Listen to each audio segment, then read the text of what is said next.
Hey friends, you're watching BrainStormAcres. I'm Henry and I'm out in the utility building. Well, thank goodness I'm out here because I'm going to see if I can hook up these batteries to a special device that's going to allow me to remotely monitor the batteries.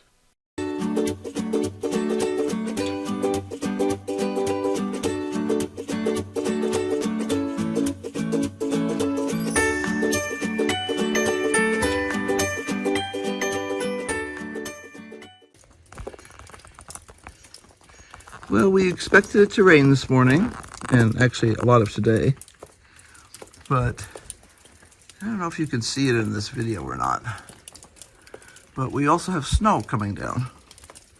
A couple of minutes ago it was coming down harder, but you know how that is, it's hard to run outside fast enough.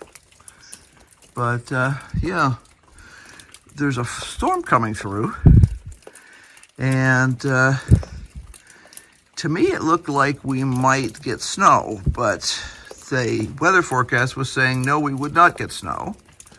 And then last night I checked, and they said, well, snow, definitely snow above 7,500 feet. Well, we're like, I don't know, 5,200 or something. So it wasn't us, but yeah, it's like 36 degrees outside this morning, I think. I'm going to check the thermometer here. Yeah, it's 36 in the National Forest. It's 35 here. And yeah, some of what's coming down is definitely snow. And it kind of comes and goes. So you'll get a little flurry of snow for a while, and then you'll get just rain. But Rufus and I have already been outside this morning so that he could go potty, and we both got a little bit soggy, but that's okay. Ah, there's a couple more snowflakes. It's very funny because you'll be standing there looking at stuff and there's nothing, and then all of a sudden you can see several dime-sized snowflakes. And then we had planned to do some outside things today. I'd planned to, originally, to get the asparagus taken care of.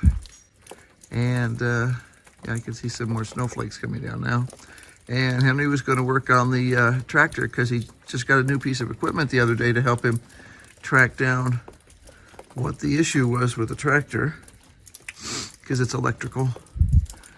And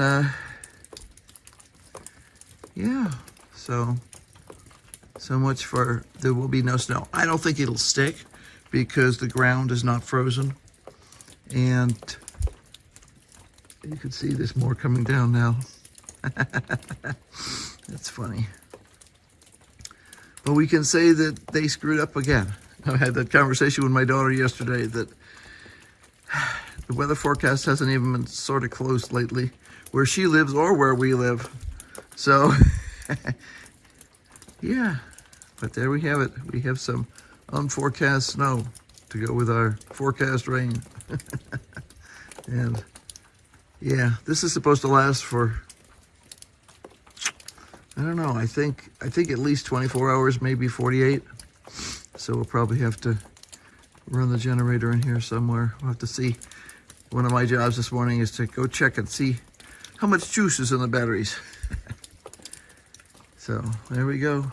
Unforecast snow, because yeah, we need the precipitation. I was glad for that, because otherwise I'd have to water the berries and the asparagus, because even though things are really not doing much yet, except for some of the early perennials, it's time to make sure that the ground has really got some moisture in it so that when the plants want to do something, they can. And yeah, there's more snow coming down now.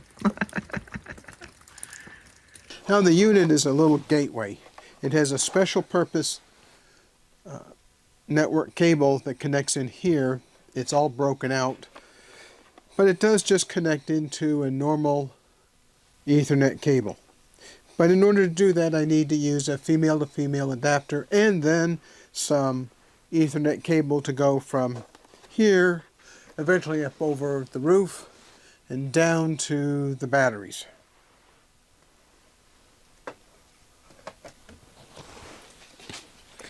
I'm just using ordinary network cable. This is a 25-foot section. It's not very expensive.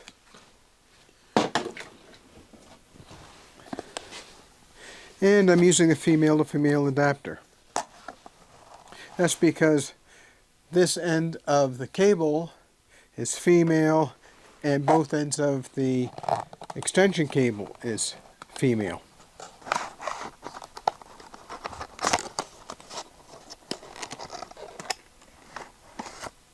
You have all this packaging just for a little teeny device. It's half the length of my thumb.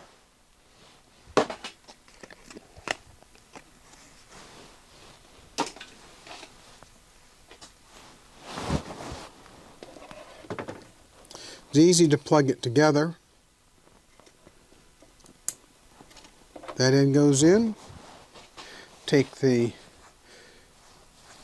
tie wraps off the Ethernet cable.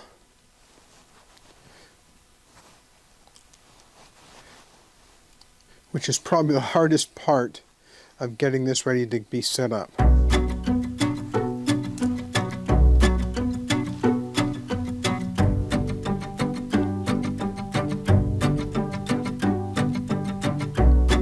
That one's broken. That's going to be a pain.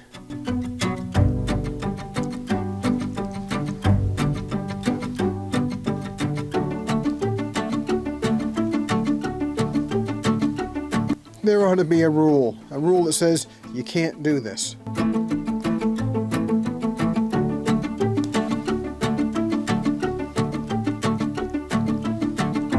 Well, luckily I have a pocket knife with me. I should be able to cut through the wire just fine. I just don't want to cut the network cable. I just want to cut this little piece of chintzy wire that's holding the network cable wrapped up. That was pretty easy.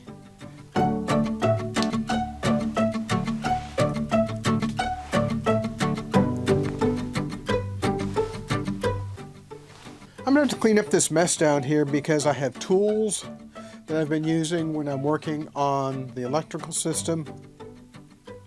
I have pieces of cardboard and plastic and little bits and pieces that go with all the different accessories I've had to buy to do the various jobs here.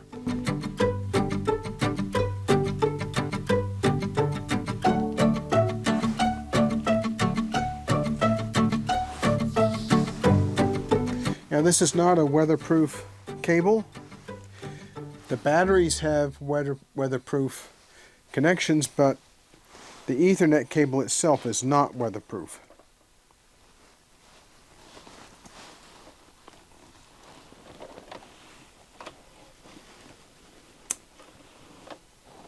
Well, in theory, when I take this cable,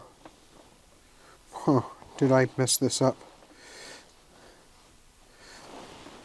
Well, I didn't exactly mess it up, but I've made the Ethernet cable wrap all around itself, so I'm going to pull this connection out, move it to the other side of the one wire that was trying to wind itself around, come back around, there we go.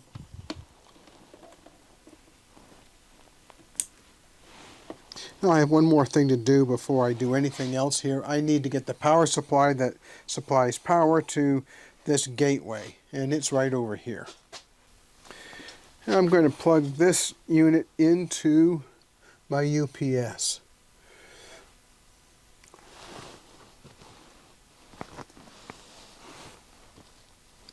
First, I have to take off another one of those little wire ties.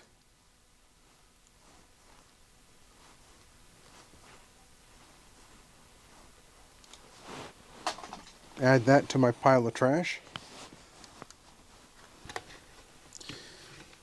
There's a 24-volt power connection on the side. Plug that in, and then the unit goes through some self-tests. Now this is all a jumble of wires and equipment. When I'm done with this, I've said before, I'm going to put a shelf up here on top where I can mount all of this equipment. I just haven't been able to do it for a variety of reasons. One of the reasons has been that I've had a few issues with my knee. It's doing better. We still don't have an answer, but it's doing better. I guess that's the best that can be expected.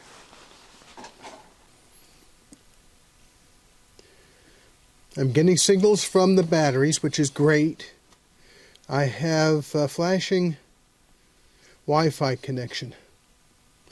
So now I get to go load an application on my phone and see if I can connect these batteries to this gateway to the Wi-Fi.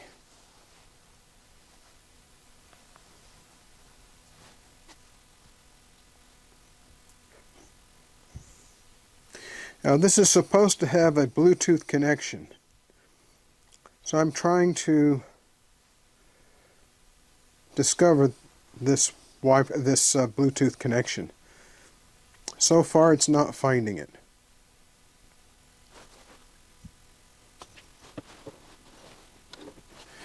Well, this is unfortunate. It's not finding the Bluetooth here. Now let's see if I can find it with Wi-Fi. Well, I'm finding 2 batteries. Well, let's see if I can connect those up.